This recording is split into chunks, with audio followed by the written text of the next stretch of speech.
कहानी की शुरुआत होती है साल 1965 में। अमेरिका के अंदर चल रही सिविल वॉर अब अपने आखिरी समय पर थी। तभी हम एक कैप्टन को देखते हैं जिसके हाथ में एक सोने का सिक्का है। वो इस तरह के सिक्कों से भरे हुए कई बक्से एक जहाज के अंदर लोड करवा रहा था। इन बक्सों के ऊपर CSA लिखा था। तभी अचानक ही उनके ऊपर हमला हो गया, लेकिन कैप्टन ने जल्दी से जहाज को पानी में उतारा और सारे इंजन बंद कर दिए ताकि अंधेरे में उसके जहाज का किसी को पता न चले। और हुआ भी कुछ ऐसा ही, वो दुश्मनों से बचकर निकल गए। अब कहानी आज के समय में पहुंची जब WHO की एक वैन में डॉक्टर सोफिया बैठी थी। ये वैन अभी अफ्रीका के लास वेगस शहर में है। इस शहर में एक बीमारी तेजी से फैलने लगी है। एक नए मरीज की जांच करने पर पता चला कि उसे भी वही बीमारी है जिसके बारे में अभी वो कुछ भी समझ नहीं पाए हैं। मरीज की माँ ने बताया कि कुछ दिन पहले ये अपने पिता के साथ माली देश गया था और वहाँ से लौटने पर इसकी ये हालत हुई है। सोफिया ने मरीज को गाड़ी में बैठाया और अपने सीनियर से बात की कि अब इसे भी मिला लो तो टोटल 6 लोग हो चुके हैं। हमें जल्दी से WHO को ये फाइल देनी चाहिए।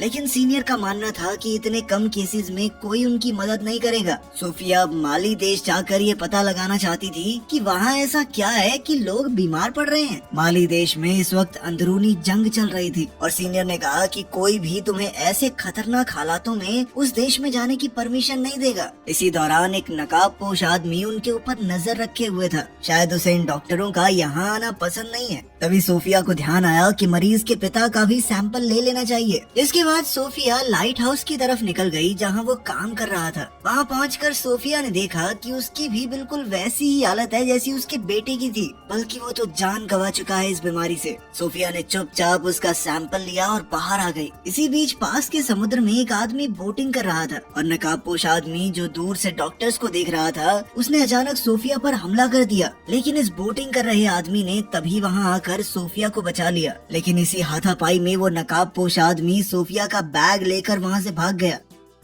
जब सोफिया की आँख खुली तो वो नोमा नाम के एक जहाज पर थी जो समुद्र में खजाना ढूंढने वालों का एक जहाज है। बाहर वही आदमी था जिसने सोफिया की जान बचाई थी। यह आदमी समुद्र में ढूंढी हुई एक कीमती मूर्ति लेकर बाहर निकला। ये लोग दरअसल ढूंढना तो उसी CSA वाले जहाज को चाहते हैं, लेकिन आज तक उसका कोई सुराग ही नहीं लग पाया। तभी अल्मोरा जो कि इस जहाज का मालिक है वहाँ आया। जिस आदमी ने सोफिया को बचाया उसका नाम डग है। अल्मोरा ने डग से कहा कि जो खजाना हमने ढूंढा है उसे रात को होने वाली म्यूजियम पार्टी में डिस्प्ले पर लगाना है, इसलिए जल्दी से साफ करवाओ उसे। जिसके बाद डग एक नाइजीरियन डीलर से बात करने गया। पार्टी में उस बेशकीमती मूर्ति को सबके सामने दिखाया गया। ये असल में एक अफ्रीकन राजा की कब्र है जिसकी कीमत हजारों करोड़ रुपए होगी। डग जल्दी से उस डीलर के पास पहुंचा और वहाँ उसने डग को एक सिक्का दिखाया जिस पर CSA लिखा हुआ था। डग ने तुरंत ये सिक्का लिया और कहा कि ये तो बरसों से मेरा सपना है। आज तक किसी को नहीं पता चला कि वो जहाज कहाँ गायब हो गया। पार्टी में मैस्कॉट कंपनी का मालिक भी है जिसने खजाने की खोज पर पैसा लगाया था।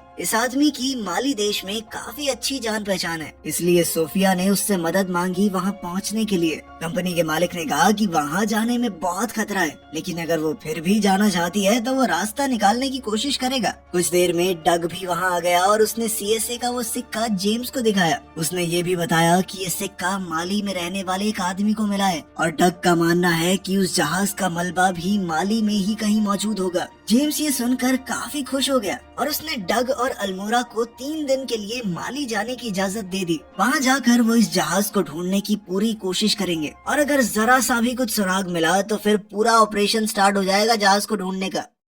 अगले दिन जब ये लोग पोर्ट पर पहुंचे तो वहाँ सोफिया और डॉक्टर जैक पहले ही बैठे थे। सोफिया ने डग को बताया कि जेम्स ने कहा है कि मैं और डॉक्टर जैक भी तुम्हारे साथ जा सकते हैं माली। और फिर ये 5 लोग माली की तरफ निकल गए। रात को खाना खाते हुए डग ने सोफिया को उस सिक्के के बारे में बताया और ये भी कि इस जहाज को ढूंढना डग का बचपन का सपना है। माली पहुँचते ही सोफिया और जैक अपने रास्ते निकल गए और डग और बाकी लोग उस आदमी के घर पहुँचे जिसे सिक्का मिला था। उसके घर जाकर पता चला कि वो आदमी मर चुका है। उस जहाज तक पहुंचने का उसका रास्ता फिर से बंद हो गया था। तभी डग को वहाँ एक मस्जिद दिखाई दी। ये तीनों वहाँ जाकर एक आदमी से मिले। अक्सर ऐसी धार्मिक जगहों पर पुराने रिकॉर्ड्स दर्ज रहते हैं डग के पूछने पर वहाँ एक आदमी ने पुराने रिकॉर्ड्स में देखा। तब पता चला कि सालों पहले वहाँ के पोर्ट में एक जहाज आया था, लेकिन उस जहाज में कोई भी जिंदा नहीं बचा था और पानी का बहाव इतना तेज था कि वो जहाज बहकर आगे की तरफ चला गया। ये जानकारी डग के काफी काम आने वाली थी। वो तुरंत जाकर जेम्स से मिला और उसे सब कुछ बताया। बिना देर किए ये लोग जाव शहर, जो कि यहाँ से थोड़ा आगे है, उसकी ओर बढ़ने लगे। रास्ते में इन लोगों को अपनी बोट के एक हिस्से में कुछ मिला।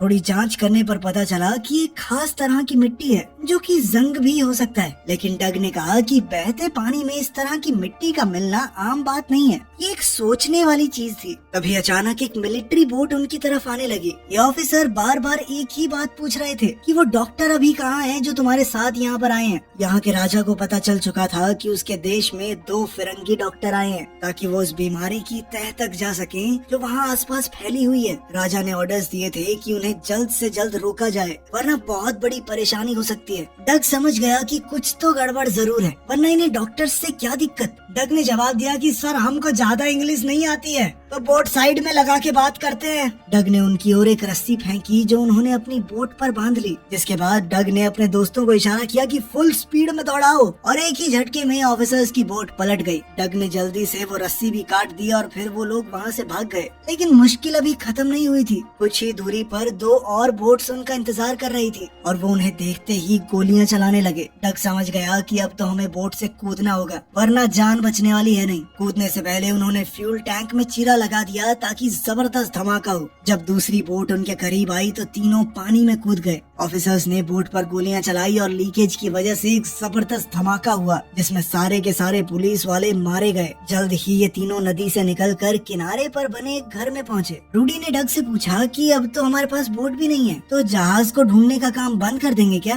डग ने कहा कि उसे बाद में ढूंढेंगे, पहले तो हमें उन डॉक्टरों की जान बचानी होगी। अगर इनके हत्थे चढ़ गए तो मार देंगे दोनों को। डग ने रूडी से कहा कि तुम जल्दी से बॉर्डर पार करके अल्मोड़ा के पास जाओ, और वो खुद जेम्स के साथ दोनों डॉक्टरों को ढूंढने निकल गया। वहाँ दोनों डॉक्टर्स एक गांव में पहुँचे जहाँ एक भी आदमी नहीं दिख रहा था। उन्होंने बहुत ढूंढा लेकिन हर तरफ सन्नाटा था। सोफिया को एक घर में लोगों की लाशें मिली और इन सभी लोगों की मौत भी उसी बीमारी से हुई थी। सुबह होते ही दोनों ने सारी लाशों को दफना दिया। उधर रूडी ने भी छुपकर बॉर्डर पार कर लिया।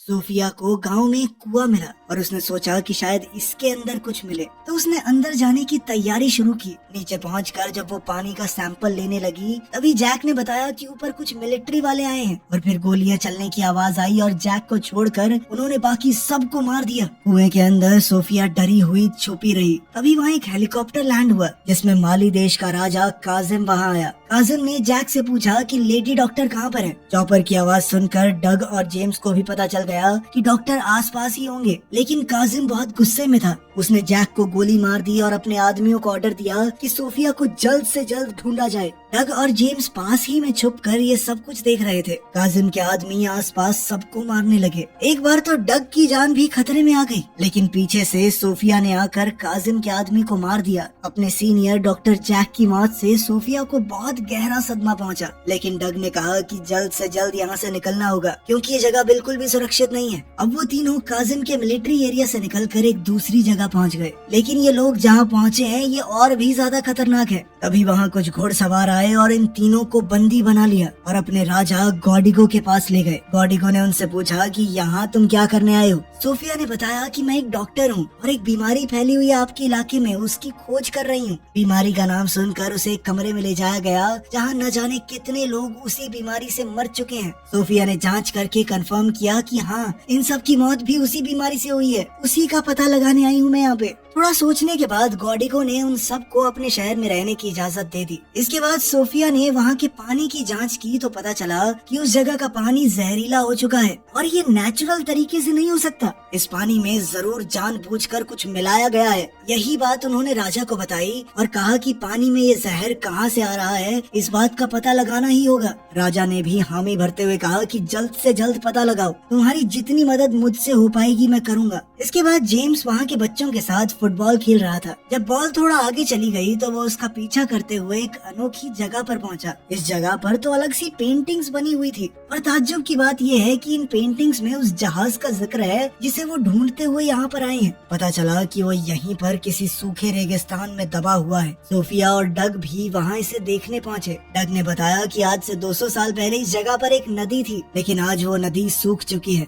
अब वो तीनों ही नदी को ढूंढने की तैयारी में लग गए। अभी वो लोग इस नदी को ढूंढने का प्लान बना ही रहे थे कि तभी उन्हें इस पेंटिंग में एक किला दिखाई दिया। मतलब इस नदी के आसपास कोई किला भी था और डग का मानना है कि हो सकता है जो पानी इस गांव में आ रहा है, जहरीला पानी, वो उसी नदी का हो। नदी पूरी तरह से सूखी ना हो, उसका पानी नीचे ही नीचे चल रहा हो। अब इन तीनों ने नदी की तरफ बढ़ने का सफर शुरू किया, उस रास्ते पर जहाँ 200 साल पहले नदी हुआ करती थी। जल्द ही उन्हें वो किला भी दिख गया। इस किले पर चढ़ने के बाद उन्हें एक सोलर प्लांट दिखाई दिया जो कि मैस्कॉट कंपनी का था। लेकिन ऐसी सुनसान जगह पर एक सोलर प्लांट के होने का कोई मतलब समझ नहीं आया। डग को कुछ दूरी पर एक ट्रेन दिखाई दी। ये लोग धीरे धीरे ट्रेन की तरफ बढ़े और चालाकी से ट्रेन के अंदर घुस गए। वहीं रूडी अब अल्मोड़ा के पास पहुंच चुका था। रूडी को अपने कपड़ों पर वैसे ही लाल जंग का सैंपल मिला जो उन्हें माली में अपनी बोट पर मिला था। जब रूडी ने सैंपल की टेस्टिंग की और रिजल्ट अल्मोड़ा को दिखाया तो वो ये देखकर हैरान रह गया। वहीं सोफिया, जेम्स और डग उस प्लांट के अंदर पहुंच गए। अंदर जाकर उन्हें समझ आया कि ये प्लांट एक रेडियो एक्टिव केमिकल बनाने के लिए काम कर रहा है, जो कि यहाँ मौजूद तेज सूरज की रोशनी की वजह से बहुत जल्दी बनकर तैयार हो जाएगा। तभी वहाँ सोफिया की नजर कुछ कंटेनर्स पर पड़ी जिन्हें अंडरग्राउंड ले जाया जा रहा था। इन तीनों ने उस आदमी का पीछा किया और जब बेसमेंट का दरवाजा खुला तो तीनों देखते ही रह गए। इस बेसमेंट में हजारों टन के हिसाब से रेडियो एक्टिव और जहरीले केमिकल सालों से पड़े हुए थे। कुछ कंटेनर तो दिख रहा है कि लीक भी कर रहे हैं, जो कि जमीन के अंदर रिसते हुए नीचे से बहने वाली नीरजा नदी में मिल रहे होंगे। और इस नदी का पानी माली का पूरा देश पीता है। इसी वजह से ये बीमारी इतनी तेजी से फैल रही है। वहाँ अल्मोड़ा और रूडी उस रिपोर्ट को लेकर यूएस एम्बेसी पहुँचे। ये रिपोर्ट देखकर यूएस एम्बेसी के आदमी को भी विश्वास नहीं हुआ कि ऐसा कुछ भी हो सकता है।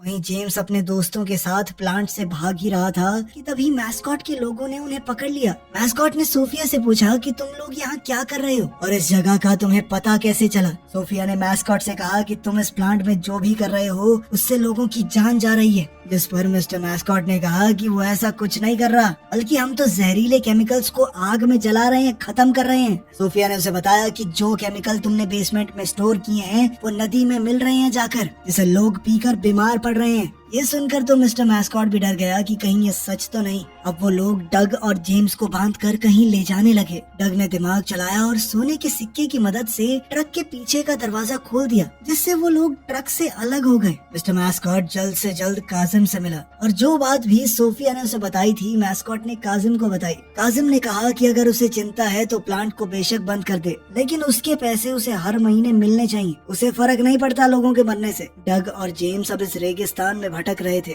उनके हाथ अभी भी बेड़ियों से ट्रक के दरवाजे से बंधे हैं। ऐसे ही बंधे हुए वो काफी दूर तक चले गए। काफी देर तक चलते चलते वो लोग भी हिम्मत हार चुके थे। लेकिन तभी बीच रास्ते में उन्हें एक टूटा हुआ प्लेन मिला जो क्रैश हो गया था। लेकिन इस प्लेन के टायर अभी भी सही थे। किसी तरह ये जहाज को रेत पर ग्लाइड करवाते हुए उस पर सवार होकर आगे जाकर एक गांव में पहुंचे। यहाँ उन्हें एक टेलीफोन मिला तो उन्होंने अल्मोड़ा को फोन किया और सारी कहानी बता दी। सोने के सिक्के को बेचकर डग ने एक जीप खरीदी। ये जीप लेकर डग और जेम्स पहुंचे गोडिगो के पास और उसके आदमियों से मदद मांगी ताकि वो लोग मिलकर काजिम से लड़ सकें। लेकिन गोडिगो के पास इतने आदमी नहीं थे और न ही काजिम की तरह बड़े बड़े हथियार। इसीलिए गोडिगो ने लड़ने से मना कर दिया। लेकिन उसने अपनी गाड़ी उन्हें दे दी जो गोडिगो ने काजिम से खरीदी थी। इस कार को लेकर जेम्स और डग प्लांट पर पहुंचे, लेकिन वहाँ उन्हें गेट पर ही रोक लिया गया। ये दोनों जबरदस्ती बंदूकों के सहारे अंदर घुस गए और वहाँ मैस्कॉट को पता चल गया कि कोई तो अंदर घुस चुका है, जिसके बाद वो तुरंत ऊपर वाले हिस्से में चला गया।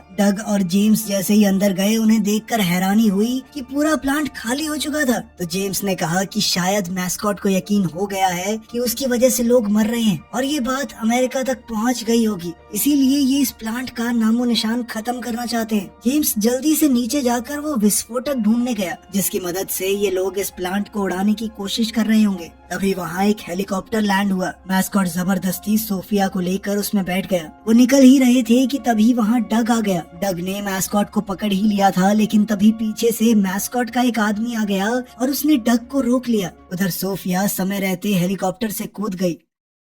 नीचे जेम्स को वो बम एक कंटेनर में मिल गया और उसने बम वहाँ से निकालकर अपने बैग में रख लिया। इसी दौरान मैस्कॉट ने चॉपर में बैठकर अपने प्रोग्राम से सोलर प्लांट को सूरज की तरफ कर दिया। अब सभी सोलर पैनल बहुत तेजी से काम करने लगे, लेकिन जेम्स की काबिलियत की वजह से कोई धमाका नहीं हुआ, क्योंकि जेम्स ने बम डिस्कनेक्ट कर ही दिया था। मैस्कॉट को ये देखकर बहुत गुस्सा आया। सोफिया और डग ने मैस्कॉट के आदमी से छुटकारा पाया और फिर ये तीनों कार में बैठकर वहाँ से निकल गए, क्योंकि अभी उन्हें यहाँ से बहुत दूर जाना है। लेकिन तभी काजिम का हेलीकॉप्टर उनका पीछा करने लगा। काजिम उनके ऊपर गोलियां बरसाने लगा। डग ने जेम्स से कहा कि जो भी तुझे विस्फोटक बेसमेंट में मिले थे उन्हें बाहर फेंकना शुरू कर दे। जब जेम्स ने ऐसा किया तो जहाँ जहाँ काजिम की गोलियां लगती रही वहाँ वहाँ धमाके होते रहे। इतना ज्यादा धुआं और धूल उड़ गई कि काजिम को अपना हेलीकॉप्टर मोड़ना पड़ा। लेकिन इन धमाकों की वजह से कुछ ऐसा हुआ जिसकी उन्हें उम्मीद ही नहीं थी। उस जगह से रेत खिसक गई और वो जहाज जो नीचे दबा हुआ था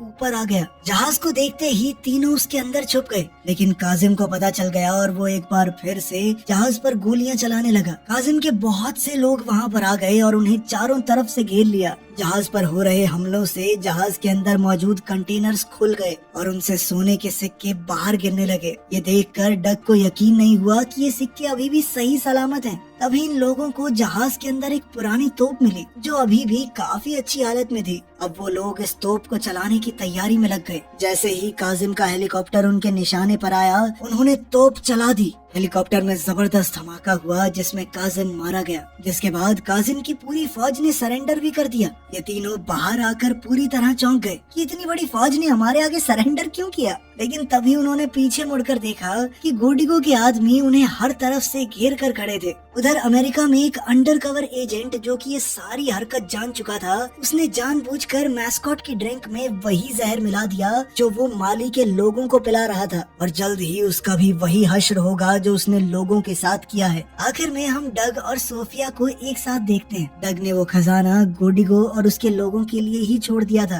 क्योंकि इस बीमारी में सबसे ज्यादा उनका ही नुकसान हुआ था और उनकी जमीन है, खजाने पर हक भी उनका ही बनता है। वीडियो पसंद आई तो लाइक कर देना, चैनल को सब्सक्राइब कर देना। मिलते हैं अगली वीडियो में।